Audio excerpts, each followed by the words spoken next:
So I'm going to pluck some of these out and get them separated a bit because they're looking pretty good and healthy. I know some people say to wait until they get their first true leaf and then, you know, separate them, but I don't want them getting leggy, so I'm gonna separate them now. Made myself a coffee. Still haven't gone back to keto. I don't know what's wrong with me. I've got no willpower. Anyway, I'll start with the cabbages, I guess. There's some pretty good roots in there. Guess I could have let them get a little longer. So now I'm going to find the best looking ones. Okay, so I'm gonna go like this.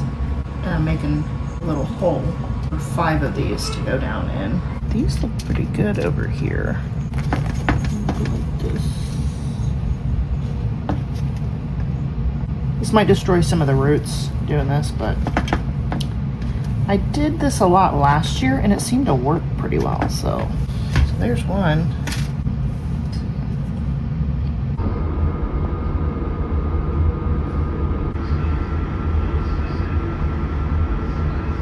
It is the next day now, but I wanted to show you that this is how this looks now after I transplanted all those little seedlings. So for each of these, I planted 5 in each of these big square pots.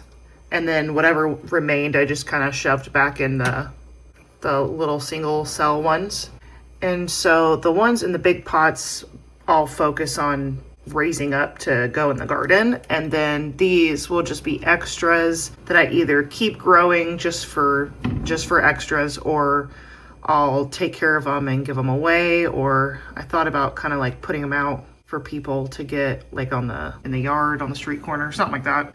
So I did this with the cabbage, the cauliflower, and then the one broccoli that came up here. And then the Brussels sprouts I was just letting continue to grow just a bit more because there weren't as many, so they have more room to grow.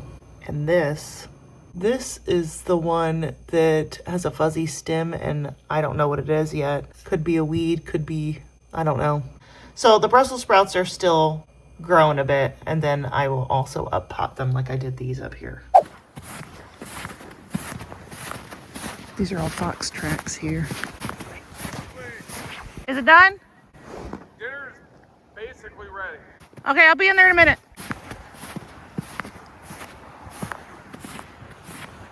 I was thinking it would be cool to set up a trail cam, like on maybe this tree over here, because you can kind of see through here. If I set one up here, get some nice footage of the fox coming through here.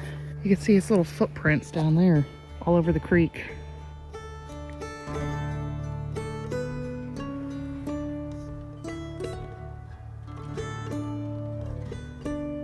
All right, it's time for dinner, so I'm going in.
he's going down the sidewalk. He's on the snow now. Mm-hmm. It looks like he's going on the bridge. Yeah, he's right there. He's going down to the creek. Yep. These are some turkey bones that I just pulled out of the freezer. And now I'm gonna roast them in the oven. And then I'm going to make stock out of them. Or bone broth, whatever you want to call it. I guess it's only bone broth if it's, you know, simmered a really long time. I don't know. It's broth. Some kind of broth with some good nutrients in it.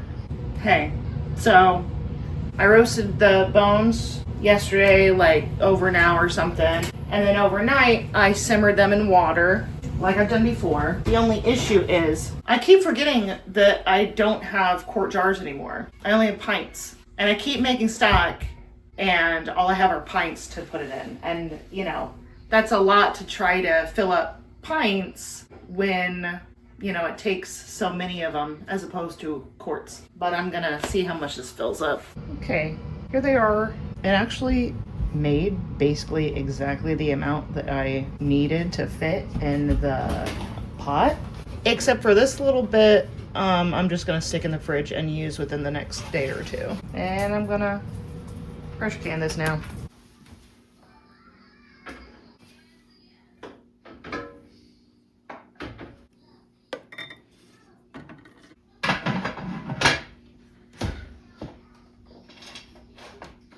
Now, in the past, I followed the rules of the ball book and what it said to do, which was after this was done processing and all that, to wait, you know, 10 minutes before taking like this off, like wait till it comes down to pressure completely, and then also wait longer, or maybe, I don't know, I can't remember exactly what I did. Basically, I needed to wait a lot longer and like not even open the lid until like a couple hours passed, honestly. Now, certain things I wouldn't do that with because I feel like it would overcook. Like if I had vegetables or something like that I was pressure canning, I wouldn't want to just leave it in there for a couple hours because I imagine they would continue to cook and I don't want that. But with this being stock, it's just stock.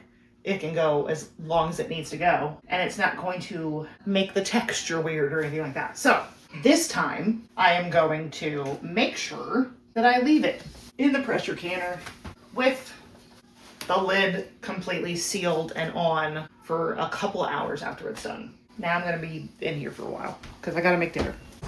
Hey Siri, set a timer for 25 minutes.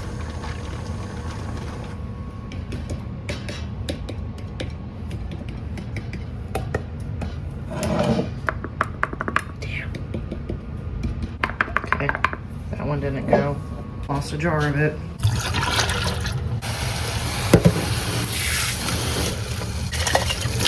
Okay, I put the new bone broth right here. It's a lot lighter than the last one I did. The last one I did was this one. I think part of it is I used a lot of skin and stuff in this one, and I also roasted it like a whole nother 24 hours. This one I only did for like 24 hours, and that was it. So this is my tiny little area. I wish I had a, you know, root cellar or something, but that's what I got right now. By the way, that pumpkin, I should have done something with it a long time ago. That pumpkin's been sitting there for like over 2 years. Yeah.